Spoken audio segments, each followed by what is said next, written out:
वसुदेवसुतं देवं कंसचाणूरमर्दनं देवकी परमानन्दं कृष्णं वन्दे जगद्गुरुं। गुरुर्ब्रह्मा गुरुर्विष्णु गुरुर्देवो महेश्वरः गुरुः साक्षात् परब्रह्म तस्मै श्रीगुरवे नमः। अलंकापुरी पुण्यभूमी पवित्र तिथे नांदतो ज्ञान राजा सुपात्र। तया आठवीता महापुण्यराशी नमस्कार साष्टांग श्री ज्ञानेश्वरासी। नमस्कार सर्व श्रोत्यांना आणि हरिपाठ आणि भागवत भक्तांना सादर वंदन। आज आपण आता 28वा म्हणजे अंतिम हरिपाठाचा अभंग घेणार आहोत। आज आहे 25 सप्टेंबर बुधवार। सर्वांना शुभेच्छा आणि पाहूया ज्ञानराज काय म्हणतायत आज 28व्या त्यामध्ये। काल आपण 27 मध्ये शेवटी पाहिलेलं होतं। ज्ञानदेवा प्रमाण निवृत्ती देवी ज्ञान समाधी संजीवन हरिपाठ असा आपण शेवटचा 27वा अभंग हाच अंतिम अभंग आहे असं म्हणतात। त्याच्यातला थोडासा भाग म्हणजे हे सगळं आपल्याला का भोगावं लागतं, दुःख का भोगावी लागतात याच्यासाठी भगवंतांनी आणि ज्ञानदेवांनी शेवटी पुन्हा सांगितलेलं आहे की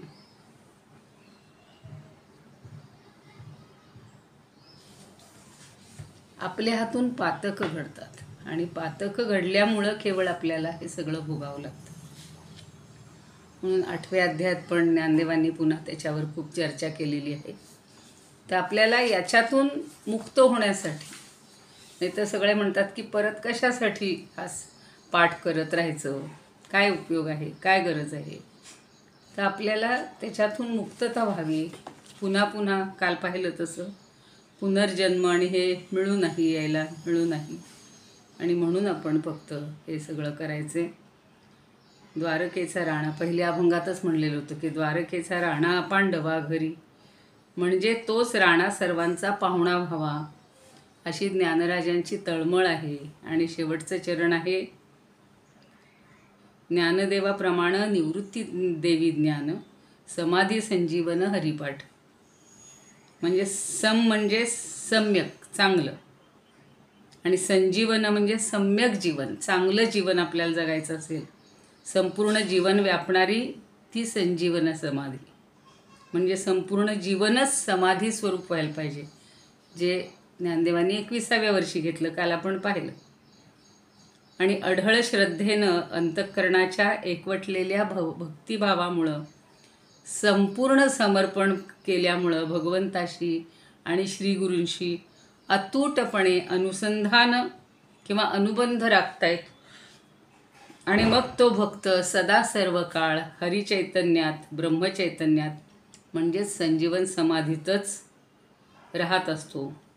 नामपाठ म्हणजेच हरिपाठ हे या संजीवन समाधी साधण्याचं एकमेव साधन आहे। जाणीव न स्फुरता केवळ आनंदा करता म्हणजे संजीवन समाधी नामानंदाने साधते। फक्त नाम घेत राहायचं, बाकी काही करायचं नाही। आनंदाने आनंदच होतो। नाम म्हणजे आनंद, आनंद म्हणजे नाम।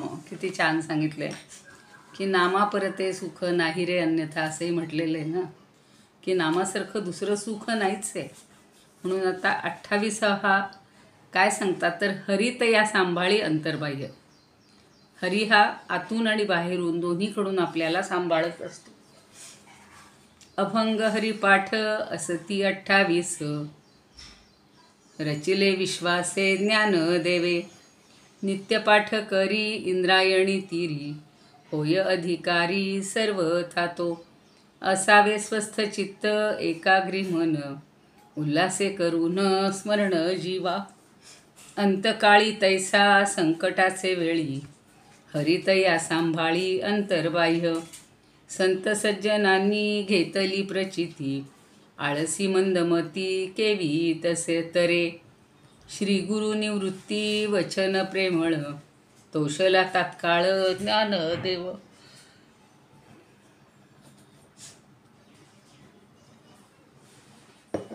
आता ज्ञानदेवांनी 28 अभंग इतक्या विश्वासानं रचले आणि त्यांचं म्हणणं असं आहे की जो इंद्रायणीच्या काठी राहून त्याचा नित्यपाठ करतो तो सर्व तऱ्हेनं आत्मज्ञानाचा अधिकारी होतो. चित्त स्वस्थ करून, मन एकाग्र करून, उल्हसित वृत्तीनं अंतःकरणात नामस्मरण करावे. असे जो विश्वासानं करल त्याला व्यवहारात आणि संकटाच्या वेळी, मृत्यूसमयी हरी आत बाहेरून सांभाळेल, आत बाहेर सांभाळेल. संत सज्जनांनी त्याचा अनुभव घेतलेला आहे आणि हे सांगितलेलं आहे. आणि हे न करणारा जो आळशी असेल, आळशी जो असेल तो मात्र या मृत्यू संसार सागरातून कसा बरं तरून जाईल. आळसी मंद मती केवी तरे, पण संत सज्जनांनी घेतली प्रचिती. अहो, संत सज्जनांनी प्रचिती घेतली, अनुभव घेतलेला आहे आणि म्हणून सांगतात श्री गुरु निवृत्ती वचन प्रेमळ. श्री गुरु निवृत्तीनाथांनी प्रेमानं म्हणतायत माझ्या तोंडून हे हरिपाठ वदवले आहेत. वचन त्यांनी सांगितलं म्हणून केले. तोषला तात्काळ ज्ञानदेव, आणि त्यामुळं ज्ञानदेव तात्काळ संतुष्ट झाले. तर ज्ञानदेव काय म्हणतात की मी भगवंतावरील आणि त्यांच्या भवतारक नामावरील दृढ विश्वासानं हे हरिपाठाचे अभंग रचले आहेत. आणि हा अभंग फलश्रुतीसारखा आहे म्हणून वारकरी संप्रदायात हरिपाठाचे अभंग 27च म्हणण्याची पद्धत आहे, परिपाठ. तसंच या 27 अभंगानंतर नामसंकीर्तन साधनपैक सोपे हा श्री तुकाराम महाराजांचा 28वा अभंग म्हणतात. पण स्वतः ज्ञानदेवांनी हे 28 अभंग रचले असं स्पष्ट असल्यामुळं 28 अभंगच मानणं योग्य असंही गीतापूर प्रेस गोरखपूरचं जे पुस्तक आहे त्यांनी सांगितलेलं आहे. आणि माऊली म्हणतात मी प्रथम श्री निवृत्तीनाथांकडून किंवा निवृत्तीनाथ महाराजकडून हरिनामाचा उपदेश घेतला. कोणीतरी गुरु मिळाले आणि आपण कोणतं नाम घ्यायचं ते आपल्या मस्तकावर हात ठेवून सांगितलं ना की एक ती वेगळी आपल्याला अनुभूती येते. त्या क्षणाचा जो अनुग्रह घेणे म्हणतात ना, तुमच्यापैकी बऱ्याच जणांनी तो अनुभवला असेल. तो अनुग्रह मिळाला की आपल्या संबंध चैतन्यामध्ये, अंतरंगामध्ये एक वेगळं चैतन्य निर्माण होतं.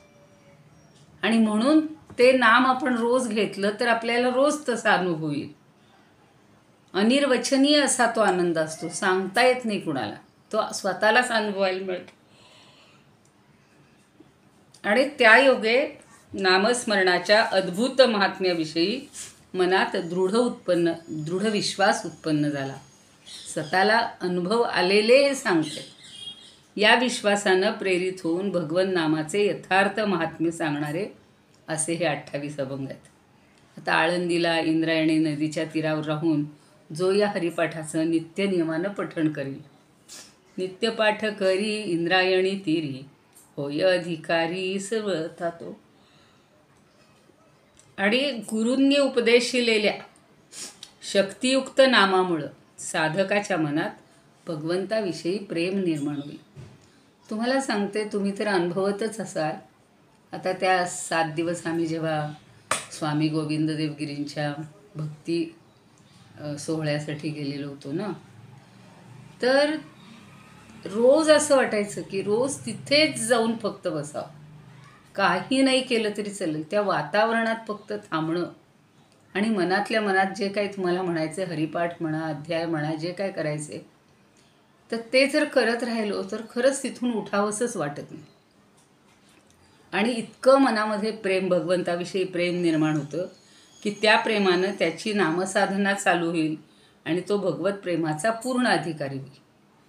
एकदा नामसाधना सुरू झाली की कुणी आपल्याला थांबवू शकत नाही. आता ही कशी असावी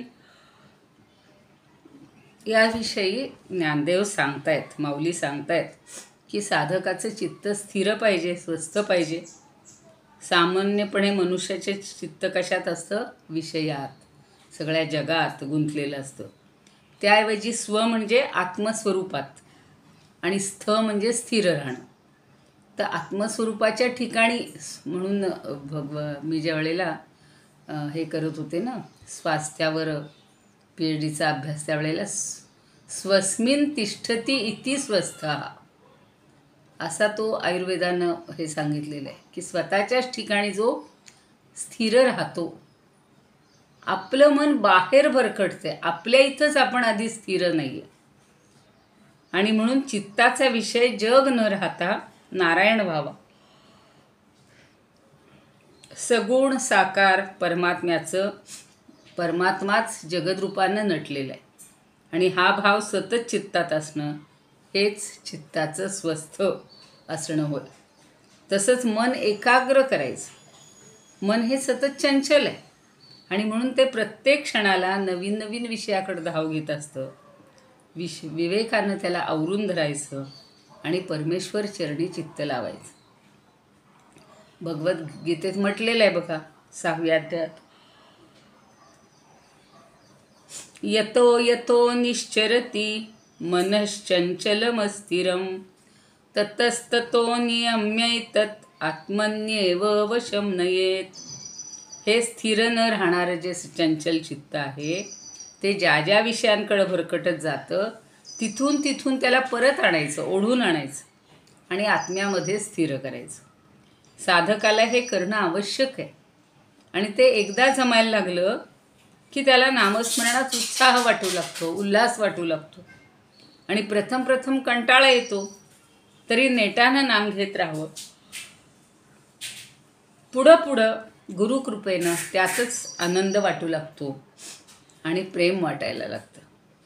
माऊली स्वानुभवानं सगळं सांगत आहेत, आश्वासन देत आहेत की श्रीहरी नाम घेणाऱ्या भक्ताला व्यावहारिक संकटातून तारतात. भगवंत आपल्याला तारतात.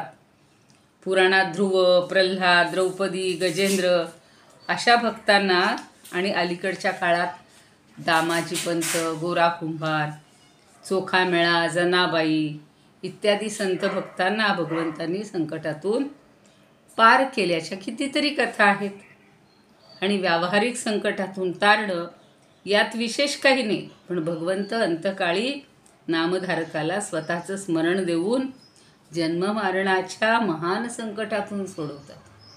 ती बुद्धीसुद्धा भगवंतच आपल्याला देतात.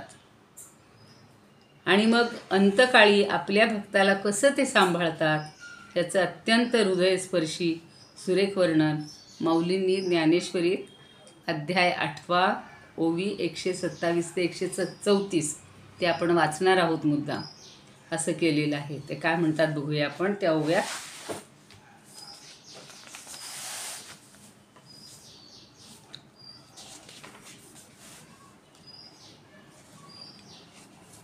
जैसी कमळकळिका जालेपणे हृदयींची या मकरंदात राखो नेणे देराया रंका पारणे.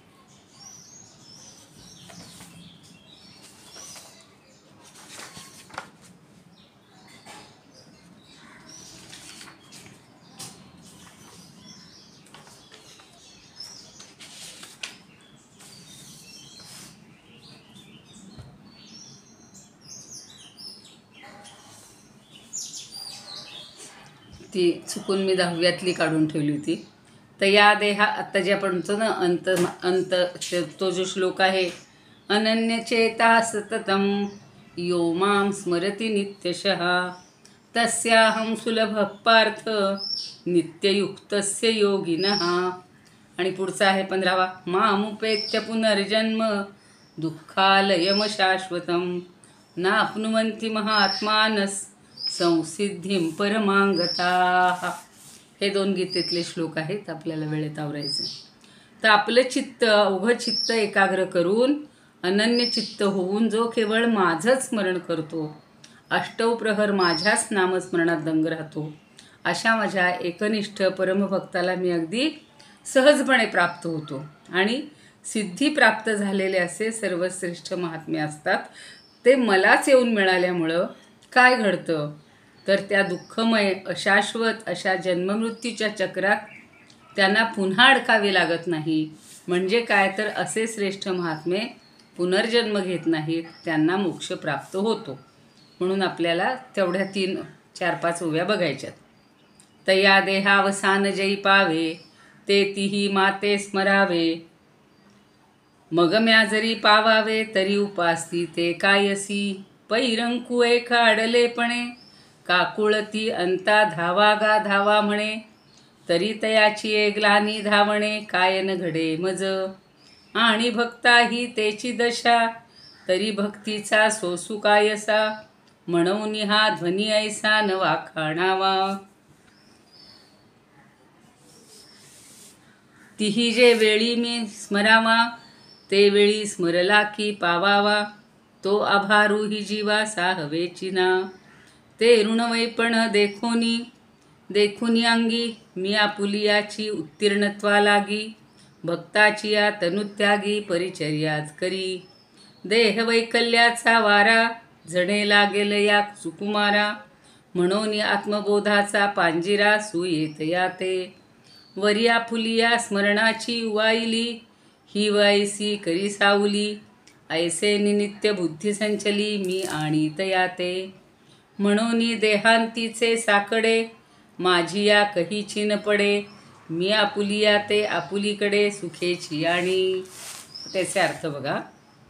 त्या सिद्ध साधकांच्या मृत्यूच्या वेळी म्हणजे माझ्या भक्तांना मरणसमय प्राप्त झाला असता, त्यावेळी त्यांनी माझी आठवण करावी आणि नंतर मी त्यांना प्राप्त व्हावे. असं झालं तर मग त्यांनी केलेल्या जन्मभर केलेल्या उपासनेचा उपयोग काय. समजा अंतकाळी नाही मला आठवलं त्यांनी तर, म्हणून ते सांगतायत की अर्जुना तू असा संशयसुद्धा बाळगू नकोस.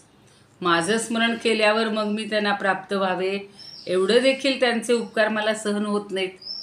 त्यांच्या उपासनेचं ऋण माझ्या मस्तकावर आहे असं पाहून त्या ऋणातून मुक्त होण्याकरता भक्ताच्या अंतकाळी मीच त्यांची सेवा करतो. माझ्या सुकुमार भक्ताला कदाचित मरणकाली विकलतेचा संबंध लागेल, म्हणून मी त्याला आत्मबोधाच्या पिंजऱ्यात ठेवतो. त्या पिंजऱ्यावर माझ्या स्मरणाची आल्हाददायक अशी गार सावली ठेवतो. त्याप्रमाणे ज्यांची बुद्धी नित्य माझ्या ठिकाणी स्थिर आहे अशा भक्तांना मी माझ्या स्वरूपस्थितीला आणतो आणि म्हणून माझ्या भक्तांना अंतकाळाचं संकट कधीच पडत नाही. मी त्यांना सुखासमाधानानं आपल्याकडेच आणतो, म्हणून वैकुंठ लोकच त्यांना प्राप्त होतो. त्याचप्रमाणे नामधारक जो असतो तो प्रारब्धाने येणाऱ्या संकटांनी गांगरून जाऊन नामस्मरणापासून किंवा भगवत प्रेमापासून ढळू नये याची काळजीसुद्धा भगवंतच घेतात. याप्रमाणे ते अंतर्बाह्य सदा सर्वदा सांभाळत असतात. आणि नाममहात्म्याची प्रचिती आजवर अगणित संतांनी घेतलेली आहे, ती आपल्यालाही घेता येऊ शकेल. मात्र त्या काळी त्यासाठी आपण आळस सोडला पाहिजे, मनापासून झटलं पाहिजे आणि केवळ श्री गुरुकृपेनं शिष्य कृतकृत्य होत नाही, त्याचे स्वतःचेही प्रयत्न आहेत. अगदी गुरूंची पुष्कळ आपल्यावर आहे, मर्जी आहे, पण आपण जर टाळाटाळ केली, कंटाळा केला तर काय उपयोग आहे. गुरु काही सारखे 24 तास आपल्याला सांगायला येणार नाही आहेत, किंबहुना अधिक महत्त्वाचे आहेत. याविषयी गुलाबराव महाराज काय म्हणतात बघा. जरी मस्तकी हस्त ठेवून मुक्त होऊ शकेल जाण, तरी ज्ञानदेव तू कैवल्यम, म्हणजे ज्ञानादेव तू कैवल्यम, हे श्रुतिवचन पावले मरण सर्वस्वी. म्हणून सद्गुरुपदेश स्थिती, यत्न निश्चय आपुल्या हाती, ईश्वर दूर करी विघ्नपंक्ती, तई जीवनमुक्ती सापडे. ज्ञानदेव म्हणतायत की माझ्या सद्गुरूंनी निवृत्तीनाथ महाराजांनी प्रेमळ होऊन माझ्या मुखातून हे हरिपाठ रूप हरिनाम महात्म्य वदवलेलं आहे आणि त्यामुळं मला तात्काळ संतोष लाभला आणि मी त्या हरिनामस्मरणात पूर्णपणे बुडालो. मला त्याचाच आनंद मिळालेला आहे. मला वाटतं आज आपण पसायदान म्हणायला हरकत नाही, फक्त भागवत राहिलेलं आहे आपलं. आता विश्वात्म म्हणे सगळ्यांनी आपापल्या ठिकाणी म्हणा. आता विश्वात्मके देवे येणे वाग्यज्ञे तोषावे, तोषोनी मज द्यावे पसाय दानहे. जे खळांची व्यंकटी सांडो तया सत्कर्मी रती वाढो, भूता परस्परे पडो मैत्र जीवांचे, दुरितांचे तिमिर जावो, विश्वस्वधर्म सूर्ये पाहो, जो जे वांछील तो ते लाहो, प्राणिजात वर्षत सकळ मंगळी, ईश्वरनिष्ठांची मांदियाळी, अनवरत भूमंडळी भेट तू तया भूता.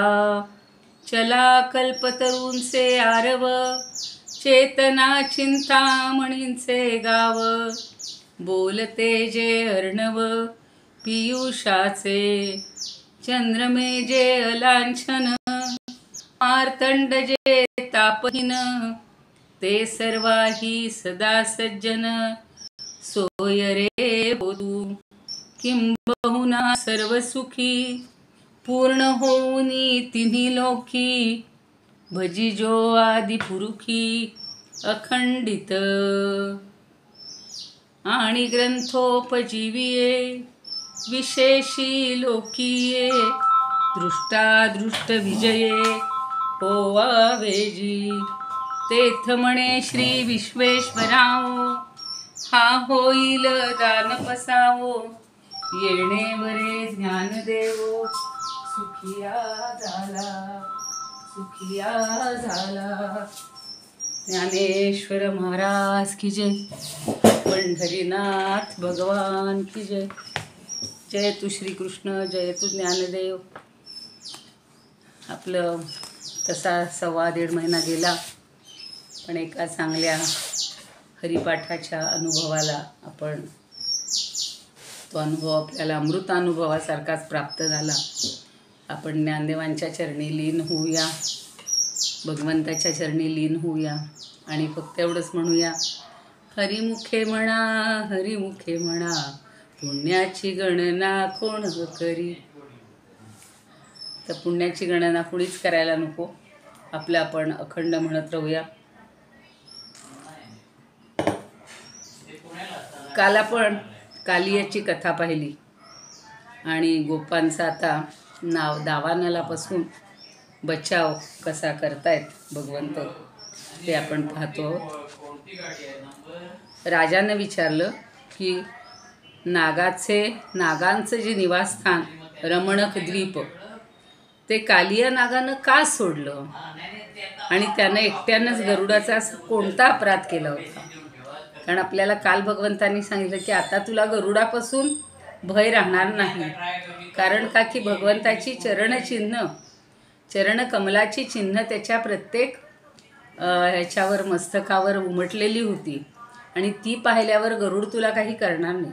पण याचाच अर्थ गरुडापासून यांना भय का निर्माण झालं ते आपल्याला समजून घ्यायला पाहिजे. आणि ते आता शुकदेव सांगतात. ते म्हणतात की अरे परीक्षिता, पूर्वी गरुडाच्या आहारासाठी जाणं आवश्यक असणाऱ्या सर्पांनी असा एक नियम केलेला होता की दरमहा ठराविक वृक्षाखाली गरुडाला एक साप भेट म्हणून द्यायचा. जसं मागे बघा त्या कथेमध्ये एक प्राणी रोज द्यायचा सिंहाला, अशी कथा होती, लहानपणी आपण शिकलेली आहोत.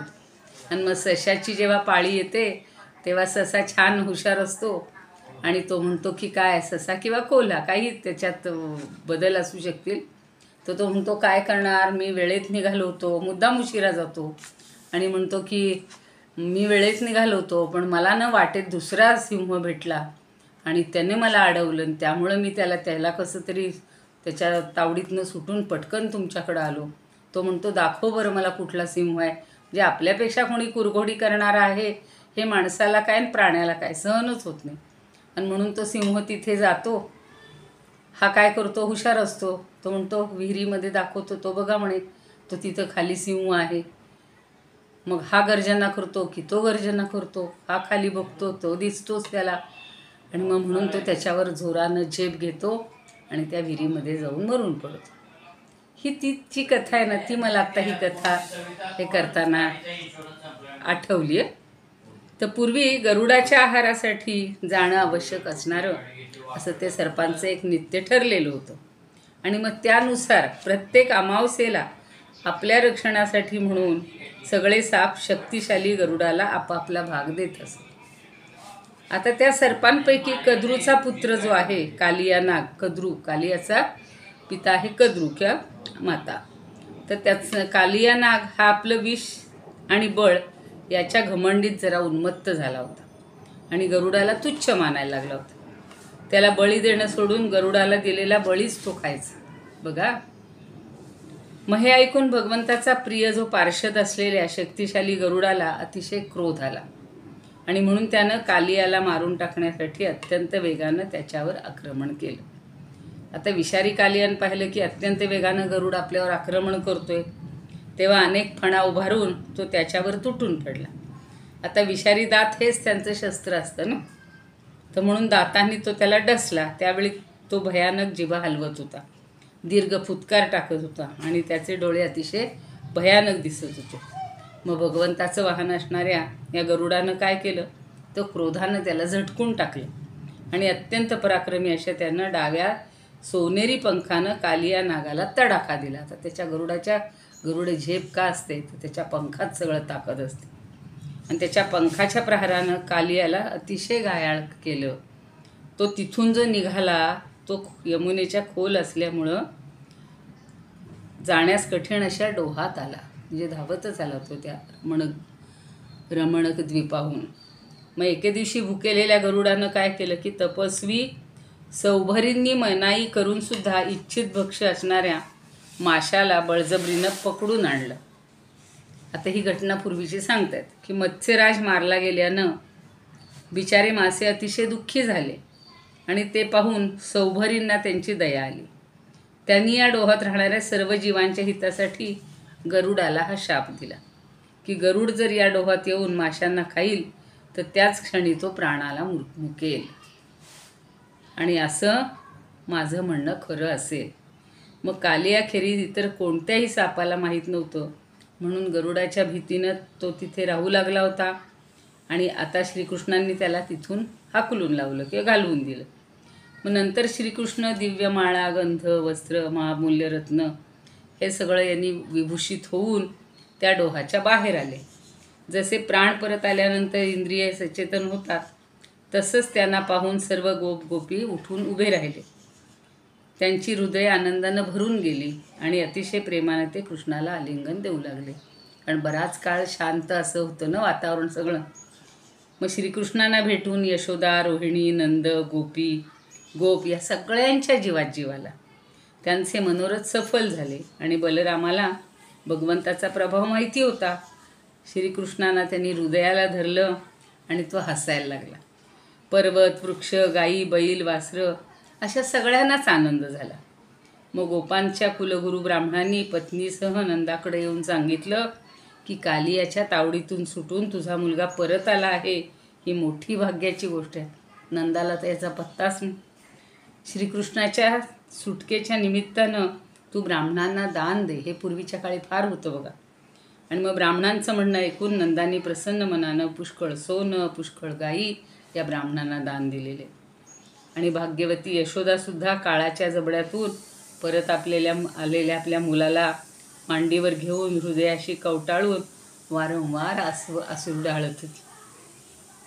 तेव्हा शुकदेव म्हणतात की अरे राजेंद्रा, व्रजवासी लोक आणि गुरं सगळी त्या दिवशी अतिशय थकली होती. शिवाय त्यांना तहान भूकही खूप लागली होती, म्हणून त्या रात्री ते यमुना तीरावरच झोपले सगळे. उन्हाळ्याचे दिवस होते, त्यामुळे तेथील वनाला एकदम दावा नल जे म्हणतात ना आपल्याकडं, असा वणमा पेटतो ना दावाग्नी, तर त्या आगीनं होरपळलेल्या व्रजवासियांना मध्यरात्री चारी बाजूनी वेढलं आणि ती आग त्यांना जाळण्यासाठी येऊ लागली. म्हणजे एक संकट गेलं तर दुसरं संकट. आणि आगीची आच लागल्यामुळं व्रजवासी उठून घाबरून भगवंताला अर्थात श्रीकृष्णांना शरण गेले. मग ते म्हणतात, हे थोर श्रीकृष्णा, हे अतिशय पराक्रमी बलरामा, पहा ही भयंकर आग तुमच्याच असलेल्या आम्हाला जाळू पाहत आहे. आणि प्रभो आम्ही तुमचेच आहोत, म्हणून या भयंकर काळरूप अग्नीपासून आम्हाला वाचवा. तुमचे सर्वत्र अभय देणारे चरणकमल आम्ही सोडून जाणार नाही. अनंत अनंत शक्तींना धारण करणाऱ्या जगदीश्वरानं स्वजन अशा प्रकारे व्याकुळ झालेले, आपले सगळे स्वजन व्याकुळ झालेले पाहून ती भयंकर आग पिऊन टाकली. म्हणून कालियाचा निपात झालेला आहे, त्याच्यात आवडीतनं सुटलेले आहेत. तर एकदम हा वनातला वणवा दावानल भडकलेला आहे आणि त्याच्यापासून भगवंतांनी या सगळ्यांचं संरक्षण केलं किंवा सगळ्यांना वाचवलं. म्हणून हा दावाग्नी मोचन नावाचा 17वा अध्याय होता, त्याच्यामध्ये हा सगळा प्रसंग आलेला आहे. आता प्रलंबासुराचा उद्धार भगवंत करणार आहेत. थोडीशी सुरुवात होईल, कारण काय की अजून वेळ आहे, पण सगळी कथा होईल असं नाही आहे. तर सुरुवात करूया.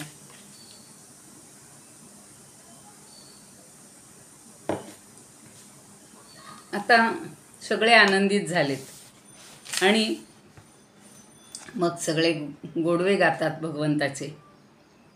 त्यामुळं सगळे गोडवे ऐकत ऐकत ऐकत भगवंतांनी गाईगुरांसह शोभत असताना त्या व्रजामध्ये प्रवेश केला. आणि मग योगमायेनं गोपाळ झालेले रामकृष्ण व्रजामध्ये लीला करीत होते.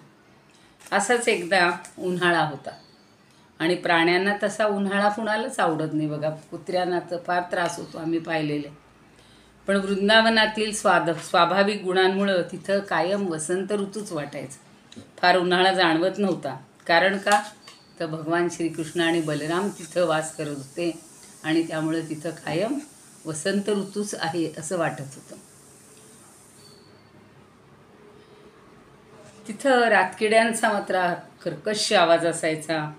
झऱ्यांच्या खळखळाटामध्ये तो झाकला गेला होता आणि निर्झरातून म्हणजे झऱ्यातून सदैव पाण्याचे तुषार उडायचे. कारंज्यांची त्यांना गरजच नव्हती आणि हिरव्यागार वनराईनं सगळं ते व्रज हे शोभिवंत झालेलं होतं. सगळी निसर्गाची त्याच्यावर भरपूर कृपा होती, कारण साक्षात भगवंत त्या ठिकाणी होते आणि त्यामुळं उष्णतेचा अजिबात त्रास त्यांना होत नव्हता.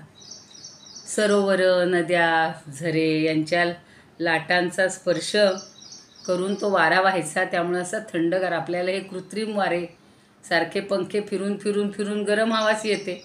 पण निसर्गातली, आता आम्ही तिकडेही परदेशात पाहिलं, इतकी झाडी वृक्षराजी असते. आपल्याही काही भागात आहे, पण आता ही सिमेंटची जंगल झाल्यामुळं नैसर्गिक वनराई ही लोपच पावत चाललेली आहे. ती आता आपल्याला पुन्हा उभारावी लागणार आहे.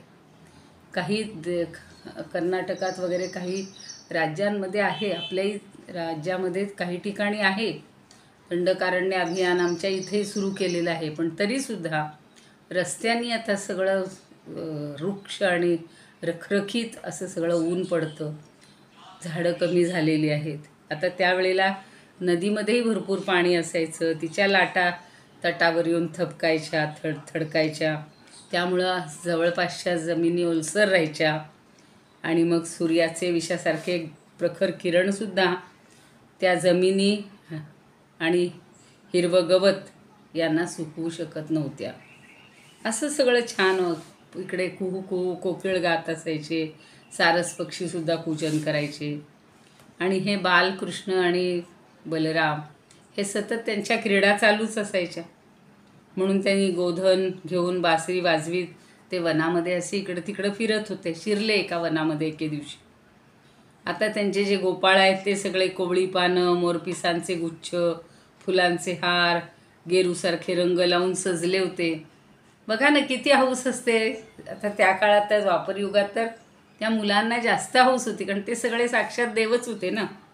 कुणी कुस्ती खेळायचे, कुणी नाचायचे, कुणी गात बसायचे. मग ज्यावेळी श्रीकृष्ण नाचायला लागायचा त्यावेळेला पुन्हाही बाकीजण काही गाऊ लागायचे. बासरी, शिंग वाजवू लागायचे. हाताने कुणी ताल धरायचे आणि कुणी वाह वाह वाह वाह छान छान असं म्हणत राहायचे. पण शुक सांगतायत की अरे परीक्षिता, त्यावेळी नट जसे नायकाची प्रशंसा करतात त्याप्रमाणे देव हे गोपांचं रूप धारण करून तेथे येत असायचे आणि जातीमध्ये जन्म घेऊन लपून राहिलेल्या बलराम आणि श्रीकृष्णाची स्तुती करायची. आता श्रीकृष्णाचं ते कुरळे केस आणि ती झुलपं, आणि बलराम कधी एकमेकांचे हात हातात घेऊन गोल गोल फिरायचे. किती छान तो असा काळ होता हो. कधी उंच उड्या मारायचे, कधी पैज लावून ढेकळं फेकायचे, कधी दंड थोपटायचे, कधी गट करून एकमेकाला ओढा, म्हणजे जशी आपली कुस्ती वगैरे असते तसं एकमेकांशी कुस्ती खेळायचे आणि निरनिराळे खेळ खेळण्यामध्ये मग्न राहायचे. कधीकधी जेव्हा इतर गोपाळ नाचू लागत त्यावेळेला स्वतः रामकृष्ण गात किंवा वाजवत आणि शाब्बास शाब्बास म्हणून त्यांची प्रशंसा करायचे. असा सगळा त्यांचा खेळ चाललेला होता. एकमेकावर बेल टाकायचे, जायफळं आवळे हातात घेऊन फेकायचे. त्यावेळेला बाकी साधनं नव्हती, ही नैसर्गिक खेळ त्यांचे, लपंडाव असे सगळे. आणि शिवण्यासाठी पळापळी आपली नाही का चालते लहान मुलांची तशी. पशुपक्ष्यांच्या नकला करायचे, कधी बेडकासारखे उड्या मारायचे, कधी वाकुल्या दाखवायचे, कधी तट्टा करायचे. असे सगळे त्यांचे खेळ चाललेले होते. आता पुढचा भाग आपण अजून त्यांचे काही खेळ आणि त्या प्रलंबासुराचा कसा उद्धार होतोय ते आपण उद्या बघूया. इदमुपकर्तुं भुवनमण्डलं समुदितमिव भास्करं सादरं वन्दे ज्ञानेश्वरं. त्रिभुवनमाता भगवद्गीता लोकमंगला लोकविश्रुता लोकहितं संततं ध्यायता येन ज्ञानेश्वरी विरचिता. श्रुत्वा प्राकृतगिरं सादरं वन्दे ज्ञानेश्वरं. योगेशं सच्चिदानन्दं वासुदेवं व्रजप्रियं धर्मसंस्थापकं वीरं कृष्णं वन्दे जगद्गुरुं. कृष्णाय वासुदेवाय हरये परमात्मने प्रणतः क्लेशनाशाय गोविंदाय नमो नमः. ओम पूर्णमद पूर्णमिदं पूर्णात् पूर्णमुदच्यते पूर्णस्य पूर्णमादाय पूर्णमेवावशिष्यते. ओम शांति शांति शांति.